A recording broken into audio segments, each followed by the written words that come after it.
بسم اللہ الرحمن الرحیم۔ اولاد اللہ کی بہت بڑی نعمت ہے جو جوان ہو کر اپنے بوڑھے والدین کا سہارا بنتی ہے۔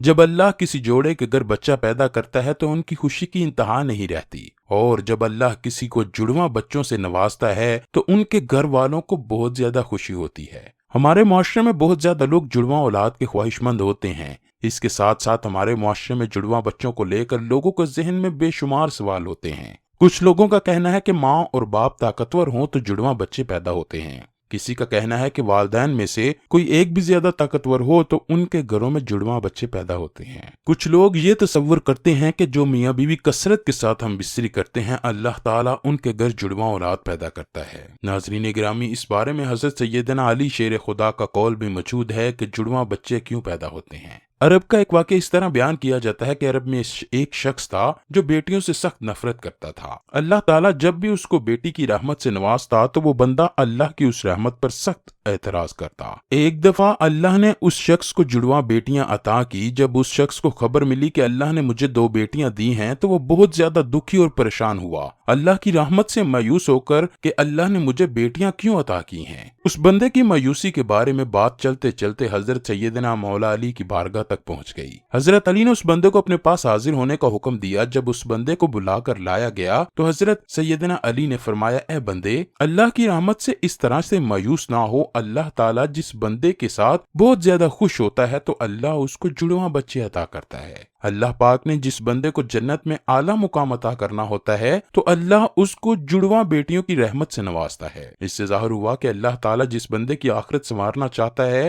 تو اللہ اس کے گھر میں جڑواں بیٹیوں کا تحفہ عطا کرتا ہے۔ اے اللہ کے بندے، میں نے حضرت محمد کی زبانی سنا ہے کہ اللہ پاک جس بندے کو بیٹی عطا کرتا ہے وہ بندہ اپنی بیٹی کی اچھے طریقے سے پرورش کرتا ہے، اس کی تعلیم و تربیت کا بہتر خیال رکھتا ہے، اس کی شادی کرتا ہے۔ جب اس پرورش کرنے والے کا وصال ہوتا ہے تو اللہ پاک اس کو جنت کے اعلیٰ درجے میں داخل کرے گا۔ میری بات کو ذہن نشین کر لو کہ اولاد اپنے والدین کے گھر رحمت بن کے آتی ہے۔ اس شخص نے حضرت سیدنا مولا علی کی بارگاہ میں عرض کی، اے امیر المؤمنین، جب عورت حاملہ ہو جاتی ہے تو ہم کو کس طرح سے معلوم ہوگا کہ اس عورت کو لڑکا پیدا ہوگا یا لڑکی، یا پھر جڑواں بچے ہوں گے؟ حضرت سیدنا علی نے اس کو مخاطب کرتے ہوئے فرمایا، اے اللہ کے بندے، بچے کی پیدائش کے بارے تو صرف اور صرف اللہ کی ذات ہی بہتر جانتی ہے کہ اللہ پاک نے کس عورت کو لڑکی عطا کرنی ہے اور لڑکا یا پھر جڑواں بچے عطا کرنے ہیں، یہ تو اللہ ہی بہتر جانتا ہے۔ حضرت علی نے فرمایا، لیکن ہم آپ کو ایک نشانی بتا دیتے ہیں کہ حاملہ عورت کے گھر کیا پیدا ہوگا،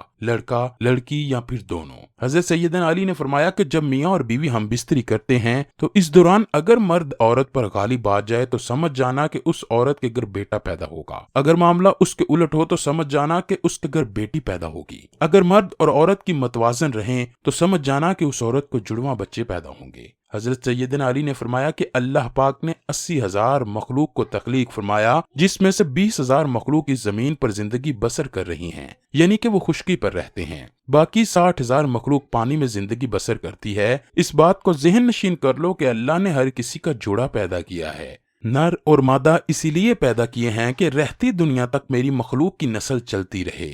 حضرت سیدنا مولا علی نے فرمایا کہ 80,000 مخلوق میں سے اللہ پاک نے ایک ایسی مخلوق کو تخلیق کیا ہے جو انسان کہلاتی ہے۔ اللہ نے انسانوں میں بھی مرد اور عورتیں پیدا کی ہیں۔ پیارے دوستو، اللہ کریم نے قرآن پاک میں ارشاد فرمایا، نہ میں کسی کا باپ ہوں نہ میری کوئی اولاد، میں اولاد سے بھی پاک ہوں، ماں باپ سے بھی پاک ہوں، میرا کوئی نہیں، میں صرف تنہا اور اکیلا ہوں۔ پھر اللہ فرماتا ہے کہ میں یہ جانتا ہوں کہ عورت کے پیٹ میں لڑکا ہے، لڑکی یا پھر جڑواں، میں جس کو چاہوں بیٹا عطا کروں، جس کو چاہوں بیٹی عطا کروں، جس کو چاہوں دونوں عطا کروں، اور جس کو چاہوں بے اولاد رکھوں۔ ایک شخص کھڑا ہو کر حضرت سیدنا علی سے سوال کرنے لگا، اے علی، میرا ایک بچہ ہے، وہ بہت کمزور ہے، ہر وقت روتا رہتا ہے، مجھے سمجھ نہیں آتی میں اس لڑکے کا کیا کروں؟ حضرت سیدنا مولا علی نے فرمایا، اے بندے، بیٹے کی ماں سے کہا کر کہ جب سوتی ہے تو اس لڑکے کو اپنے بائیں جانب سلایا کرے، اس کے ماتھے پر سورہ فاتحہ پڑھ کر دم کیا کرے۔ حضرت سیدنا علی نے فرمایا کہ بچہ جب اپنی ماں کے پیٹ میں ہوتا ہے تو بچے کو اپنی ماں کے دل کی دھڑکن سے سکون ملتا ہے، مگر جب وہ پیدا ہوتا ہے تو اپنی ماں کے جسم سے علیحدہ ہو جاتا ہے، جس وجہ سے وہ بچہ اپنے آپ کو اکیلا محسوس کرتا ہے اور ساری ساری رات روتا رہتا ہے۔